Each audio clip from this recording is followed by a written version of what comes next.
My name is Mark Henry. I'm from Boise, Idaho. I've been involved in prison ministry for about 10 years.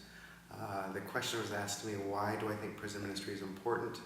I think the better question is, to those people that ask that question, why is prison ministry not important to you? It's important for us to recognize that everybody is created in the image and likeness of God. People we like, people we get along with, people we don't like, people we don't get along with, people we don't know. Everybody is created in that image, and we need to go out and we need to reach out to the ones that feel forgotten. Let them know that it's not us that haven't forgot about them, but it's God. So again, just recognizing the humanity of our brothers and sisters that are incarcerated is why I go. And you always hear people say, what would Jesus do? And I firmly believe that you can't do what Jesus would do if you're not where Jesus would be. So that's why I really am fed by that. There's been times when, sometimes I'm home and dinner is ready, and right when dinner is ready is the time when I have to go out to the prison. So I'll get dinner ready, set it on the table, and tell my wife and my daughter, okay, I'll see you in about 3 hours.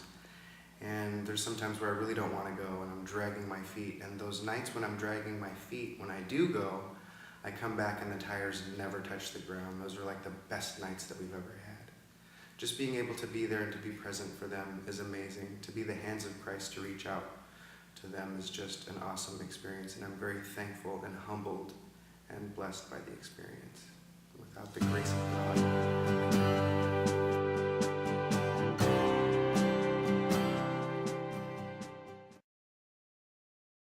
So we had somebody come out to the parish and he talked about prison ministry. At the time, my wife and I were barely starting to come back into the church, and he had talked about prison ministry, and Jesus is very clear. If you want to serve Jesus, he tells us where to go to find him. So I listened to that, and I realized that with all the things that have happened in my past, I could easily be out there wearing denim. So honestly, if it weren't for the grace of God, that saying, there but for the grace of God go I totally believe that, and that's very true. And I think that we go through those times in our lives. We go through times that we're not necessarily proud of, and we wouldn't put on a t-shirt, but it makes us who we are today. And when we can make our way out of that muck and that mire, it's easier to reach back in and hopefully, God willing, pull some people back out and let them know that it doesn't have to be like that. So easily recognizing that I could be out there, a red light missed here or there, and I could have easily been there, but for the grace of God, that's where I go.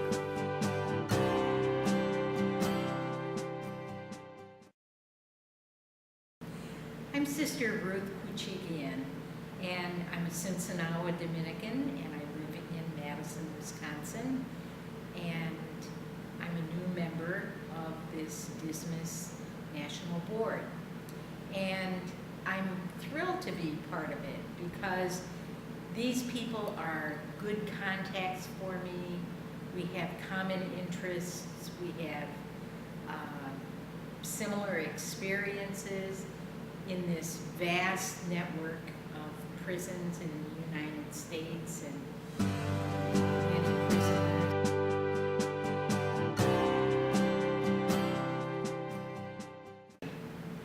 I'm involved in an ecumenical prison ministry, actually. It's not a Catholic prison ministry, but obviously I am a Catholic.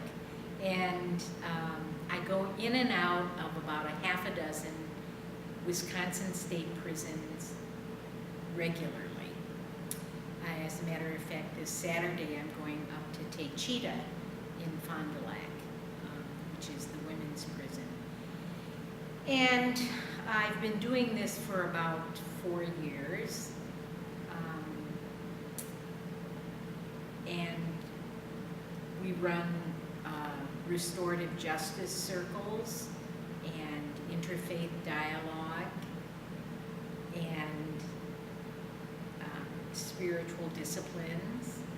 And they're very well received, obviously, by these people because they don't have anything else to do. The prisons in the United States do not have educational or religious programming for the most part. And so they welcome us, and the prisoners really respond very positively. You know, about 5 years ago when I went into Columbia, which is a maximum security prison for men, I was hooked. And I was hooked because I met people who were just like you and me. They're ordinary folks. Some are college graduates, and some have never been to school or have had very chaotic schooling and home environments, but they're otherwise just like you and me. And that's what keeps me going back. Up at Techita, I videotape moms reading stories to their kids, and then the book and the DVD and a letter from mom are mailed to the kids. And last month, one of the women said that she had had a newborn and a year ago, and now she's in prison, and that newborn had been looking at the video every night, and so she recognized her mom when she came for a visit. And that's what keeps me going back. Spiritually, I would say that, you know, when I first began going to prison, I thought I was going to bring God there. And in fact, I found God there. And God is present. These are very spiritual people. Many of them did their crimes when they were young, and they've been in prison now for years, sometimes decades. They're grown up. They're spiritually deep, and I love them.